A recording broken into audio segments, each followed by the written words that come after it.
राष्ट्रीय जन अधिकार मीडिया में आप सबका स्वागत है। हमारे चैनल को सब्सक्राइब करें, ज़्यादा से ज़्यादा हर खबर को शेयर करें और ताज़ा खबरों की अपडेट पाने के लिए बेल का बटन ज़रूर दबाएं।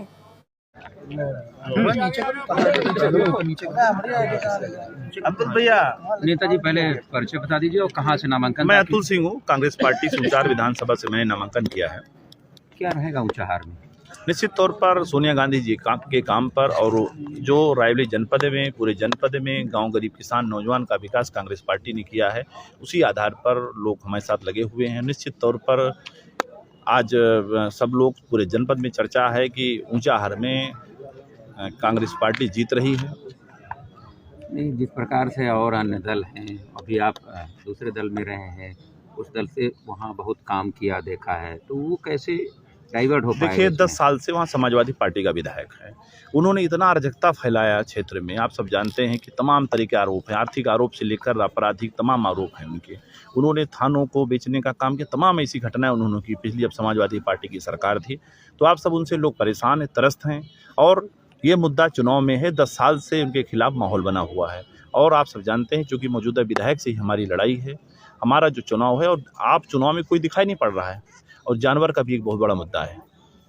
और उस आधार पर निश्चित तौर पर कांग्रेस पार्टी ने जो हम पर भरोसा जताया, माननीय सोनिया गांधी, श्रीमती सोनिया गांधी जी, आदरणीय श्री राहुल गांधी जी, श्रीमती प्रियंका बड़ेरा जी गांधी जी ने हमें पर बहुत बड़ा आशीर्वाद उन्होंने दिया है।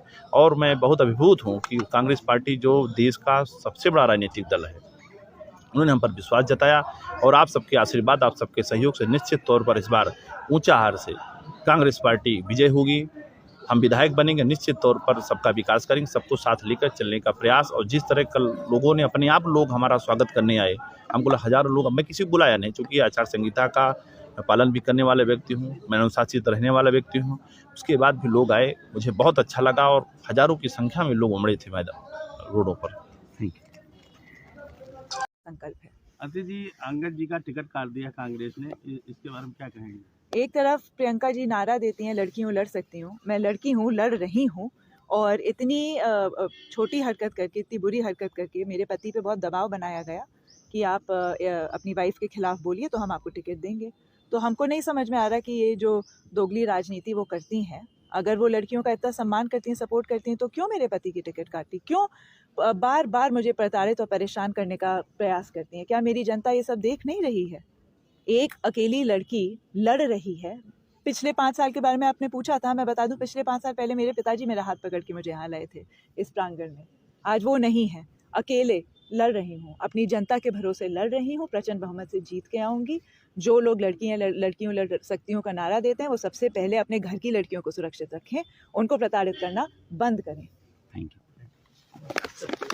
यू। अपने मुखिया के निर्देश पर और समाजवादी पार्टी के अधिकृत प्रत्याशी के रूप में आज पर्चा हमने दाखिल किया है। मैं ईश्वर से ये कामना करता हूँ कि वो हमें इतनी शक्ति दे कि जो कार्य अभी भी उत्तर प्रदेश में बचे हैं, वो चाहे किसानों का संकट हो, चाहे बेरोजगार नौजवानों का हो, चाहे गरीब लोगों के आवास का हो, बचे हुए लोगों को पेंशन का हो, वो हमें शक्ति दे।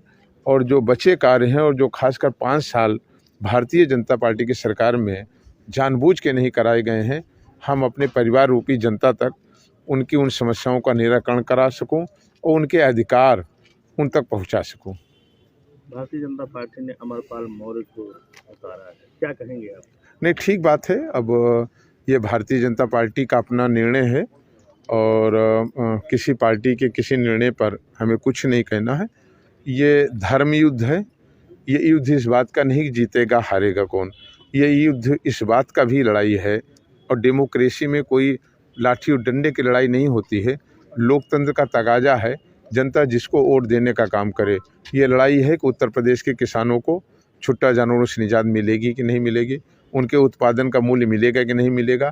1500 रुपये में बिक रहा गेहूँ और 1250 रुपये में बिक रहा धान, इसकी कीमत बढ़ेगी कि नहीं बढ़ेगी। खाद उसे जो 4 महीने तक नहीं मिली लगातार, 710 रुपये में बिकने वाली खाद 1400 में बिकी, उसे सही रेट में मिलेगा कि नहीं मिलेगा। आज उम्मीद करके उत्तर प्रदेश के लोग बैठे हैं अखिलेश भैया कब आएंगे और माताओं बहनों को 1500 की पेंशन देंगे। आज उत्तर प्रदेश उम्मीद करके बैठा है वह दिन कितनी जल्दी आए कि गांव के गरीब लोगों को 300 यूनिट बिजली फ्री मिलने का काम हो। आज नौजवान आस लगाए बैठा है अखिलेश यादव जी कब शपथ लेंगे, 10 लाख नौजवानों को नौकरी पहले साल में देने का काम करेंगे। और आज ये पूरा देश जानता है कि समाजवादी पार्टी ने अपने जो भी घोषणा पत्र में कहा और जनता से जो वादा किया उसने पूरा करने का काम किया। और आज किसान जानता है कि वो नेता आदरणीय मुलायम सिंह यादव हैं जिन्होंने एक झटके में उत्तर प्रदेश के किसानों की सिंचाई को माफ़ करने का काम किया, सहकारिता के कर्जे को माफ़ किया, पहली बार लोहिया के सपनों को कि बेरोजगारों को भत्ता देने का काम किया। आज 108, 102 एम्बुलेंस लोगों के लिए लाइफ लाइन है, जीवन को बचाने का काम कर रही अखिलेश यादव जी की देन है। अगर आप देखें आज उत्तर प्रदेश में तो जो कार्य और जो सड़कों को बनाने का और डेवलपमेंट का दृष्टांत उत्तर प्रदेश में अखिलेश यादव जी ने दिया था, आज भी लोग उसकी चर्चा कर रहे हैं, लोग इंतजार कर रहे हैं अखिलेश जी कब आएंगे, समाजवादी पार्टी कब आएगी और उनके डेवलपमेंट के कार्य और रुके हुए विकास कार्य कब पूरे होंगे।